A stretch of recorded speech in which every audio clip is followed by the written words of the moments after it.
Hello, my name is Diane Phillips. I'm from the University of Canberra and I've lived in Canberra for the last 7 years.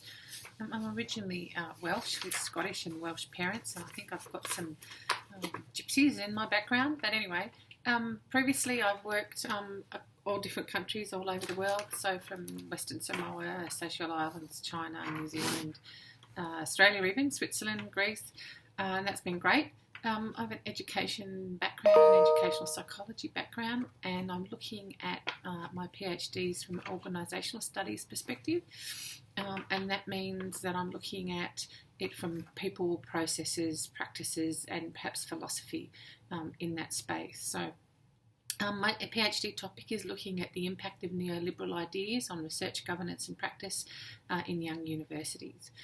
Let me see, what else should I tell you? I do 1 day a week research in the terms of a book and longitudinal study in transitioning to universities in my education background, and I'm really lucky. I get to teach critical creative thinking, innovation and entrepreneurship in a business faculty as well. What's it like doing a PhD? I think it's exciting, invigorating. It's great creative practice. It's a great way of learning. It's autonomous. It has a whole lot of freedom. It's scary and sometimes the growth spurts are different and you can feel really dumb and really stupid and then think, oh, who wrote that? I did.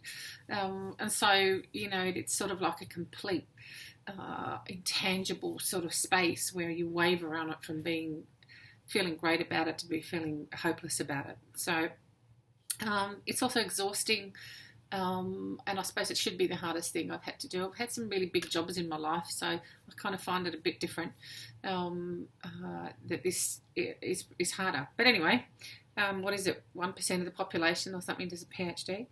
Why did I do this course? I wanted to feel more connected, and I'm looking at my notes, so sorry.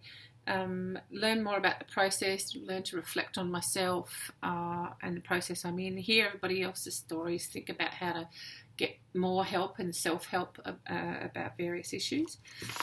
I suppose the thing that I've taken from the course so far is that we're all doing a similar but individual journey, and that you're not on your own, that there's lots of support and help out there from different perspectives. And I guess it's inspired me doing the course, it's inspired me to do a whole lot of other things, so that's been good. Do I have any messages to share with PhD students and potential students or supervisors? Yep, I do. I'd like to suggest that everybody needs to understand the research landscape and environment much earlier in their candidature. I think there's a whole lot of other things that happen much earlier as well. And the whole other thing about starting networks off and things that you hear all the time. Also think about all the other skill sets that you're going to need. So, for example, I think I use about 22 pieces of software in my teaching. And, that's a planned thing.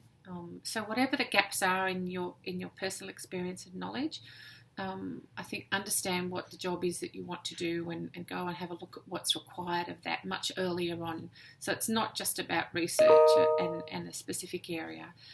It's about you filling in the gaps and getting that support and working out what those things are. I'd like to say thanks to the Survive Your PhD team and Inga. It's an enjoyable thing. I'm tired by the time I get home from work at about 7, but manage to sit there and go through the work and listen to it and try to do as much as I can each week. Thanks very much.